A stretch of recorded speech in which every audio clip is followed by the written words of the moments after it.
दिवस श्रीमद् भागवत का आरंभ होने जा रहा है और प्रथम दिवस में हम लोग श्रीमद् भागवत के महात्म्य की चर्चा करते हैं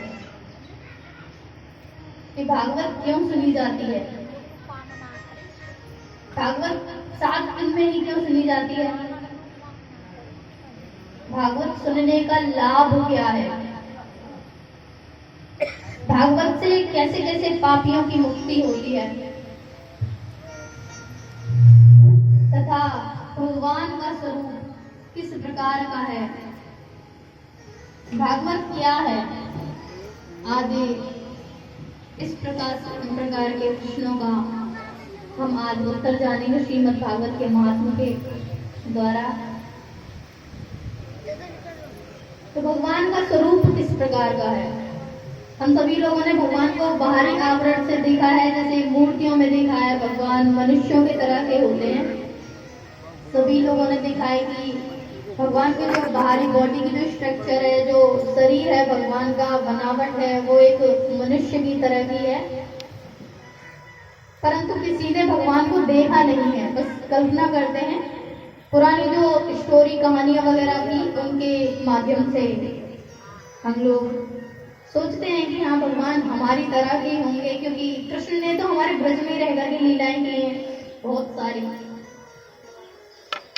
पंचम दिवस में उनकी बाल लीलाओं का हम दर्शन करेंगे। तो इसमें बताया गया है कि भगवान का जो स्वरूप है वो किस प्रकार का है। सच्चिदानंद रूपाय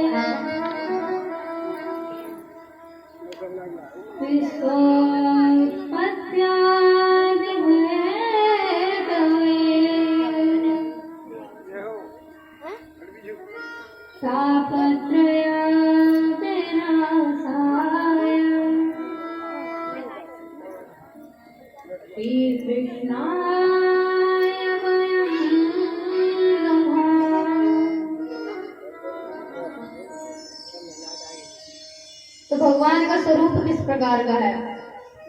सच्चिदानंद, जैसे कि सदगन, चितगन और आनंद में सत्य क्या है। सत्य तो जिसमें असत्य का प्रवेश ना हो सके, सत्य होता है सत्य, और जिसमें असत्य का प्रवेश ना हो सके उसे सत्य बोलते हैं। तो सत्य क्या है। क्या आप लोग सत्य हैं। हम सत्य हैं। जो कभी भी नष्ट नहीं होता वह सत्य होता है, लेकिन हम लोग तो हमेशा रहने वाले नहीं हैं। पता नहीं कब वो किसका बुलावा आ जाए। तो हम लोग सत्य नहीं हैं। सत्य केवल वो है परमात्मा है, उनका नाम सत्य है।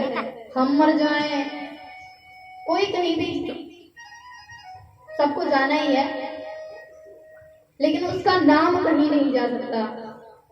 हमेशा अनादि अनंत तक उनका नाम चलता था, चलता है और चलता ही रहेगा। तो सच्चिदानंद, चित क्या है। चित अथवा चैतन्य। चैतन्य क्या है। जैसे अभी हम लोगों में से बहुत सारे माताएं, बंधु बहुत सारे ऐसे होंगे जो बैठी कथा में ही हैं, लेकिन उनका चित यहाँ पे नहीं है। वैसे भी पिताजी जो होते हैं उनके ऊपर तो इतनी टेंशन होती है कि हर प्रकार की टेंशन होती है। बेटी का विवाह, बेटे की पढ़ाई,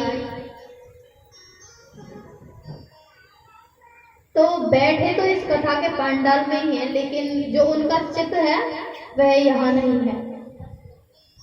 चित्त कहीं और डोल रहा है, तो वह चित्त है। ध्यान जो है वही चित्त है। अथवा आनंद क्या है। तो जैसे हम लोग आनंद की हम लोग परिभाषा बड़ी विचित्र देने लगे हैं कि जैसे किसी की फलाने भैया की दुकान पे गए, एक कप चाय पी थी, बड़ा आनंद आ गया था। बड़ी जोर की खीर बनी थी, मखाने वाली, 4 दोना खीर पी, बड़ा आनंद आ गया।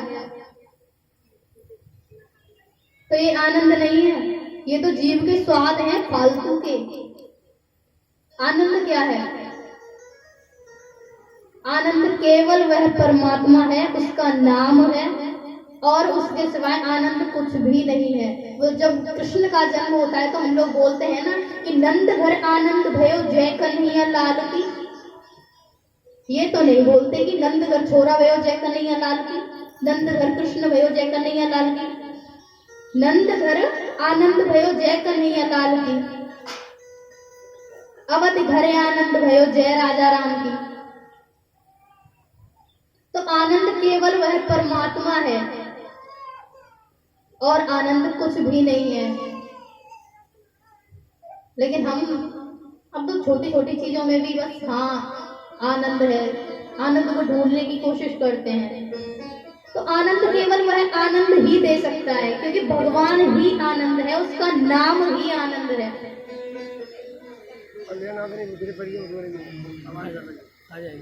जैसे आपने वृंदावन में झूमते हुए लोगों को देखा है ना, हरे नाम के ऊपर महामंत्र संकीर्तन चल रहा है, उसी के ऊपर विदेशी जो माताएं बहनें आती हैं उनको झूमते हुए देखा है। वो हमारे यहाँ की भाषा तो नहीं समझ पाती, लेकिन भगवान का नाम समझती है, और उसी नाम के ही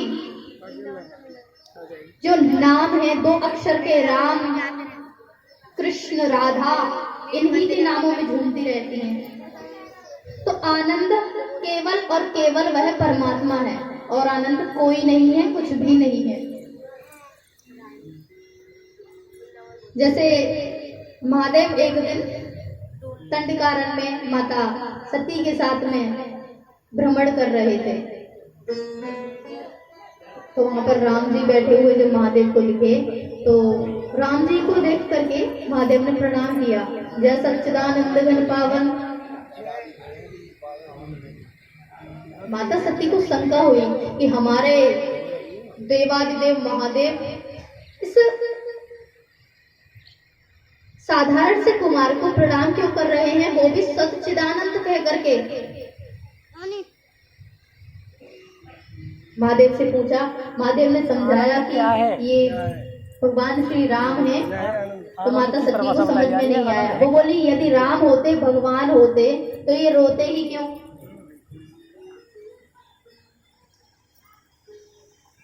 साधारण मनुष्य भी समझता है कि राम जी रो रहे थे, हे खगमृग हे मधुकर श्रेणी, सोने के हिरण के लिए विलाप कर रहे थे। तो माता सती ने कहा कि साधारण मनुष्य भी समझता है कि सोने का मृग नहीं होता, तो इनमें सत्ता तो कहीं दर्शन हो नहीं रहा। आप कह रहे हैं ये भगवान है। यदि ज्ञान घन होते तो इन्हें पता होता कि इनकी पत्नी का अपहरण किसने किया है, लेकिन इन्हें तो ये भी नहीं पता कि इनकी पत्नी को कौन लेकर के गया। यदि सर्वज्ञ होते, भगवान होते, तो इन्हें सब कुछ पता होता कि कौन इनकी पत्नी का अपहरण करके ले गया है।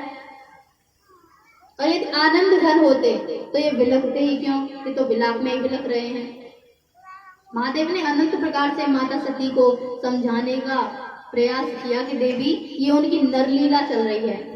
यदि आप किसी पिक्चर में किसी हीरो को, किसी अभिनेता को कुली का रोल करते देख लें, तो ये संभव नहीं है कि वो कुली ही है। अरे वो तो इस जीवन में बहुत धनवान है, बहुत पैसे वाला है, बस उसको एक रोल ही तो करना है कुली का।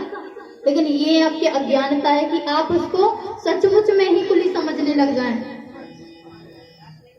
इस प्रकार से जब माता सती को समझाया, लेकिन उनकी समझ में कुछ भी नहीं आया, तो महादेव ने हार करके कह दिया कि ठीक है देवी, आप इनकी परीक्षा ले लीजिए, यदि आपको शंका है तो। सती मैया जैसे ही जानकी जी का रूप बना करके सती मैया ने सीता मैया का रूप बनाया और राम जी के सामने से निकल करके जा रही थी कि यदि भगवान हुए तो पहचान ही लेंगे। जैसे ही राम जी के सामने समक्ष पहुंची, तो राम जी तुरंत पहचान गए। सती मैया से कहने लगे कि माता कहाँ फंस गए तुम, कहाँ चली महादेव को अकेला छोड़ करके। सती मैया को लगा अरे राम राम राम, ये तो सच में ही भगवान है, क्योंकि इतनी जोर से रोने वाला व्यक्ति इतनी जल्दी सहज नहीं हो सकता, और हमने तो जानकी जी का रूप बनाया हुआ था, इतनी जल्दी कैसे पहचान गए। यदि भगवान ना होते तो पहचान ही ना पाते। तब क्षमा याचना की भगवान श्री राम से सती ने, क्षमा की कि हमें माफ कर दीजिए, हमने संदेह किया आपके ऊपर।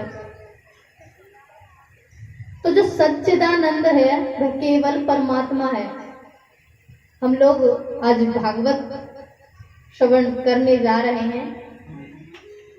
तो भागवत का अर्थ क्या होता है? भागवत में 4 अक्षर होते हैं, भ, ग, व और त। तो भा से भक्ति।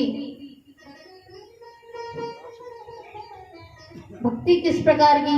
जैसे सबरी ने श्री राम की भक्ति की थी, जिस प्रकार से सबरी ने की थी। नित्य रोज पता नहीं था राम कब आने वाले, बस ये पता थी कि हाँ राम आने वाले हैं, तो कहीं उनके पैरों में कांटे ना चुभ जाए। डेली के रोज प्रतिदिन उनके मार्ग में कि कहीं राम आज आए और उनके पैरों में कांटे चुभ गए, तो फूल बिछाया करती थी। और सती मैया का, सबरी मैया का जीवन किस प्रकार से व्यतीत हुआ है, आइए हम सब लोग भी सुनते हैं, देखते हैं।